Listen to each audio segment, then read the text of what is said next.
you're in the market for a new saxophone, or maybe your first professional saxophone, I think you have to seriously consider the Yamaha 62.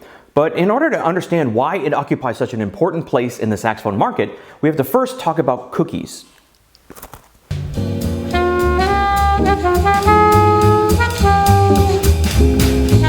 The chocolate chip cookie may be the perfect cookie, and there's a lot of choices.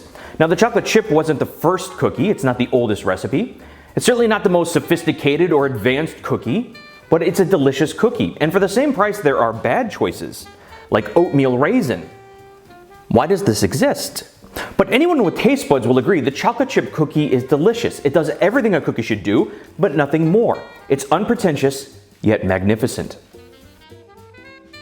And that's how I feel about the Yamaha 62. It's a near perfect blend of features, playability, and value for money. And when you're talking about the pro horn market, this is a very attractive contender. So let's dive in with an overview. We're going to talk specs, we'll throw in a couple of mouthpieces and do some playing tests and see, is this a good value for your money, or maybe the best choice for your first pro horn. And a huge thanks to the Moore Music Company out of Central North Carolina for giving us some time with this beautiful instrument. Now, this is the third version of the Yamaha 62. This isn't Yamaha's first rodeo with saxophones. In fact, they've been making saxophones since 1967 with their first professional model, the YAS 61. Then in 1978, with the help of their patron saint, Eugene Rousseau, they introduced the historic 62 professional saxophone. But it wasn't immediately adopted by either the classical or jazz communities. Both seemed to stick with their Selmer saxophones. They thought the French had captured some kind of magic the Japanese just hadn't stolen yet. But 40 years later, as Selmer saxophones have crept up in price and they've introduced new models, the 62 has kind of adopted a cult following. In fact, the original models, the purple silkscreen logo, are being sold on eBay for some pretty hefty sums of money, and they're seen as highly sought after instruments. Now, in 1988, Yamaha came out with the 875 Custom Saxophone, their top of the line, and it did become somewhat popular among some schools of classical saxophone playing. But not everyone was convinced they had actually made a better saxophone. And decades later, they came out with the 82Z, marketed towards jazz players. And once again, it was more expensive, a few more bells and whistles, but not everyone was convinced they had made a better saxophone. Now we have the third version of the 62, but make no mistake, this is not an intermediate saxophone. This is a professional saxophone. Now, unlike its more expensive cousins, this only comes in two finish options: the gold lacquer, as you see here, and a silver finish if you enjoy polishing and cleaning. But it has all the hallmarks of a pro horn: an adjustable thumb hook, a hi-hat sharp key, and steel needle springs, giving it a very nice, consistent action.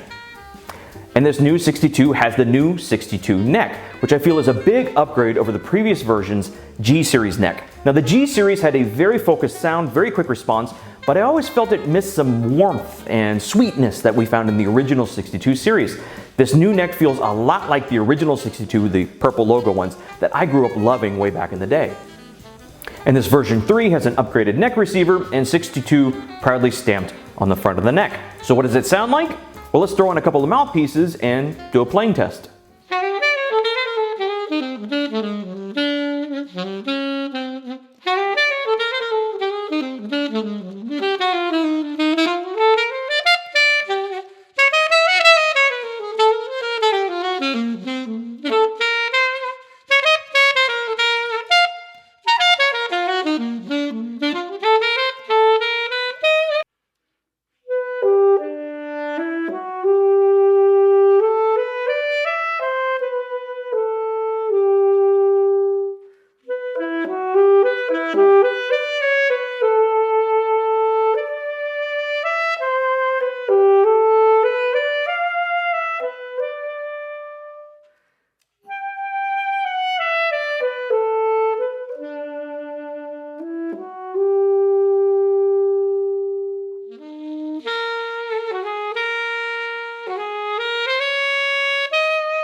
My initial impression? I'm impressed. Has a very homogeneous sound from top to bottom. Response is good in all registers, and the intonation is great. I didn't feel like there were any compromises. It's just a really good blend of excellent ingredients, like a good cookie. Now let's talk build quality. I don't like to generalize about nationalities, though I don't trust Canadians.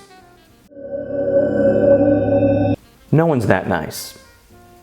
But most people would agree the Japanese have manufacturing pretty well figured out. And that's been my experience as well. Back in the day when I bought a 875EX, I ordered 3 so I could pick the best one. It was a huge waste of shipping money. They played nearly identically and I couldn't tell them apart. And this is likely going to last you for decades. In my experience, that's been true. I own an original 62 tenor and I've had it since the 20th century. It has held up remarkably well. The case is nothing to write home about, but it's perfectly serviceable. It's covered with a black nylon, which is great, easy to clean when you inevitably spill coffee all over it. It's got integrated backpack straps and a place to put your music. And it's lightweight and it does feel tough. A lot of professional saxophones come with sleeker or more modern cases, but given the price point, can't really complain. Now let's talk price, and this is where the 62 really shines. You can get a brand new Series 3 62 for around $3,000. Now that's not cheap, but I think it's an incredible value for money. And compared to its younger siblings, the 875EX and 82Z, it's about $1,200 cheaper. And those are good horns. Are they better? Well, they got more bells and whistles, but I don't think they're better instruments, they're just different. Now compared to Selmer, the Series 3 Selmer costs twice as much. And for the reference 54, that costs $4,000 more than the 62 Alto.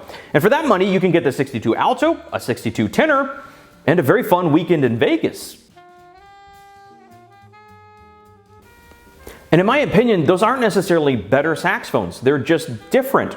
They might have a little bit fancier features or more bells and whistles, but for playability, this can hold its own, no question. You may prefer the Selmer or prefer the high-end Yamaha, but I don't think they're actually better instruments. Now you're obviously wondering at this point, how do they stack up against some of the Taiwanese-made pro horns, which can start around $2,000. Specifically, the Cannonball is a good contender, and I like Cannonball saxophones. They're loaded with features, they got a lot of fun finish options, and they're a very good instrument. I think that's a very good competitor, and it is cheaper. But I will say, if you play them back to back, especially the key work, the Yamaha just feels a little bit more refined. And to me, it feels worth the extra $1,000 or so bucks to get a Japanese-made instrument. As for the downsides, there's not many. I don't have any big complaints. The engraving is a bit basic, a bit sparse, and the key touches aren't actually mother of pearl, they're plastic. But really, Yamaha has to have some reason that the 82Z and the 875EX cost more, so I don't begrudge them. So if I were in the market for a new professional saxophone, would I consider the 62? Definitely. If I were looking for my first pro horn with a budget of $3,000, would I buy this one?